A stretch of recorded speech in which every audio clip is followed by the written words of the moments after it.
About 2 months ago, I made a video where I talked about VCHA's pre-debut tracks and how I was worried about their future based on the style that they went for. I put a lot of criticisms towards the group, and I even called it very messy. That video did pretty well, and there were a ton of comments from people both agreeing with me and also disagreeing with me. Since that video, VCHA has now officially debuted with their single Girls of the Year. But let's focus on the title track first, and then we're going to talk about the B-side later. The title track, Girls of the Year, is actually pretty good. I think it's a step in the right direction for this group, both sonically and also lyrically. It feels a lot more aligned with the kind of thing that I expected from them. Now, don't get me wrong, it's not an amazing song, it's not the greatest debut song of any group ever, but I do think it's a lot better than the stuff that we were getting before. It still feels a little bit Disney Channel, it feels Kids Bop-like. I know a lot of people were complaining about that with their pre-debut releases, and it still kind of carries over to this one, but not as much. I think the part where it really suffers is in the lyrics a little bit, because you have stuff like, for example, KG says, "Girls of the Year, yeah, that's we." It's not even a bad lyric, but I do think that the company is trying to play it a little bit too safe when it comes to the sound and the production of the VCHA songs. It could be a problem in the future because they might struggle to stand out in the wider pop landscape that exists here in the West. All I'm saying is I want a little bit more complexity in the lyrics. Otherwise, it's just gonna end up sounding really basic, and that could end up being a problem. For now, I think it's okay. You know, it's fine, especially being so early on in their career. I think you're allowed to have stuff like this, but moving forward, I definitely want to see just a tiny bit, a little bit of complexity in the way that they compose these tracks. In terms of the performances, I think that Kaylee and Camila were big standouts, and I think that's because they were the most compelling and consistent vocally. This lack of consistency is something that you will notice if you go watch some of their live performances that they did at the music shows. They really struggled with live vocals, and they had a hard time hitting high notes and maintaining those notes. It worried me because it made me feel like this group was not ready to debut. Since then, they've been given the opportunity to be the opener for Twice as Ready to Be tour in Mexico and Brazil, and they did a really good job. One of the reasons why I didn't make this video sooner was because I wanted to wait and see how those performances turned out. And I'm glad that I did, because those were really good performances. I remember when it got announced that VCHA was going to be opening for Twice, a lot of people were actually complaining about it because they felt that the VCHA performance was going to take away from the Twice set. People were saying things like, "We came to see Twice, not you." But I think that's such a crazy thing to say, because for the people that actually did go to the concert, I think all of them enjoyed the VCHA performance quite a bit. And I mean, when you go to these concerts, you're going to be waiting for like 2 hours before the main event anyway. So imagine if you had another thing to hold you over or keep you busy before the main event starts. You see, the most important thing that VCHA needs now is experience. And there's no better way to gain experience, especially when it comes to performing live, than to perform at a Twice concert. I also think this is kind of clever because performing in Mexico and Brazil, and then later on they're going to perform in Vegas, these are like the key markets where JYP wants this group to grow in, right? Like the entirety of the West, pretty much. This gave an opportunity to a lot of the people that were there to see Twice to then become VCHA fans after seeing their performances. Getting in front of all of those people gave them much needed exposure, and I can't say how high the conversion rate was, but I do imagine that a lot of people that watched those performances became new fans afterwards. Now, the music video was actually really good, but I do have one problem, and that's that I think it was a little bit too basic of a concept. Now, I understand that they're trying to show us this duality between like what hard work looks like by practicing, and then the result is, of course, being the Girls of the Year during the performances for their fans.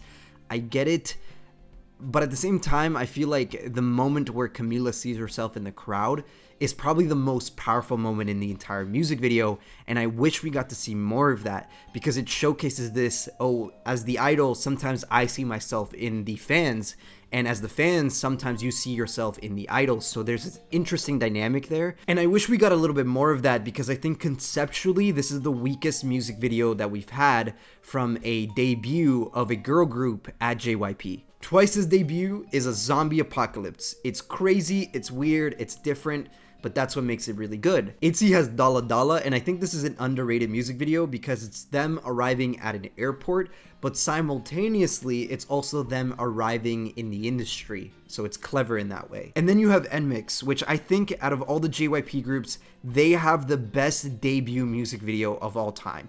It's like they're at an apocalypse, they're breaking through walls, then they're in the clouds. The cinematography on that is insane. And comparatively, VCHA's music video just looks a little bit basic. I was expecting them to go all out, but I'm not disappointed necessarily. I think it's okay for them to go in this direction because I still enjoyed it nonetheless. The visuals were great, even if the concept was a little bit weaker. The visuals were still top tier. The B-side, on the other hand, EXO Call Me, is a great track. I think this is the best song that they've made so far, and I think most people probably would agree with that. I think it's so catchy, and the performances here are all great. It's a lot closer to the kind of thing that I expected from them in the beginning, but I'm glad that we're getting it now. It's hard to explain, but like the quality of it just feels so much higher than any of the other stuff that they've done, including Girls of the Year.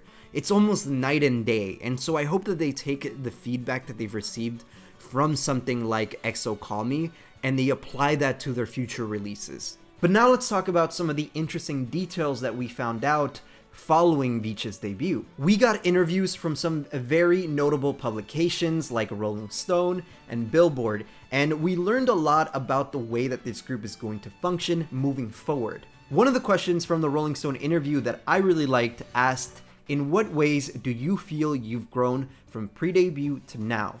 KG answered that they've grown in improvements in their dancing, singing, stage presence, and performance. And honestly, I have to agree.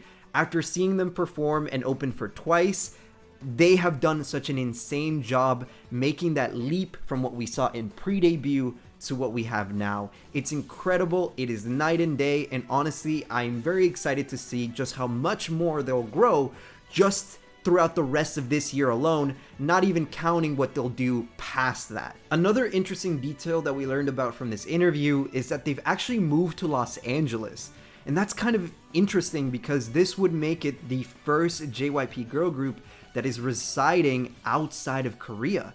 At least to my knowledge. I could be wrong about that, but that's a huge deal. Given that all the members are from North America, and also the fact that Republic Records seems to be playing such a large role in the development of this group, it makes sense that you would want to move them to LA. And as a result, I think the way that this group is going to be promoted is going to resemble a lot closer to the traditional methods used with American artists. America hasn't really had a traditional girl group in such a long time, and by taking them out of the saturated Korean market and bringing them here gives them so much more space to do almost whatever they want, and I think the possibilities are endless. We could see them do collaborations with other artists, perhaps from Republic Records, content creators, and even brands that are based in the US. And this would give them such a unique identity that would separate them from literally everyone else. The last question that I wanted to cover asked, how would you describe your group's sound? Kendall answered this question by saying that she would describe VCHA's sound as suitable for anyone's taste. And honestly, I have to agree. I definitely think that JYP is trying to make this as appealing to everyone as possible, but I do think that they need to be careful with this, because one of the problems that I had with their pre-debut stuff is that it sounded a little bit too generic. Sometimes when you attempt to please everyone, you end up pleasing no one. And I think, again, they need to be careful of that moving forward. Now, they've also expressed that they've been experimenting with new ideas and new sounds, so I'm excited to hear what they have next. So what does this mean for the future of VCHA? Well, I think what's going to happen in the near future is that we're going to get a ton of single releases.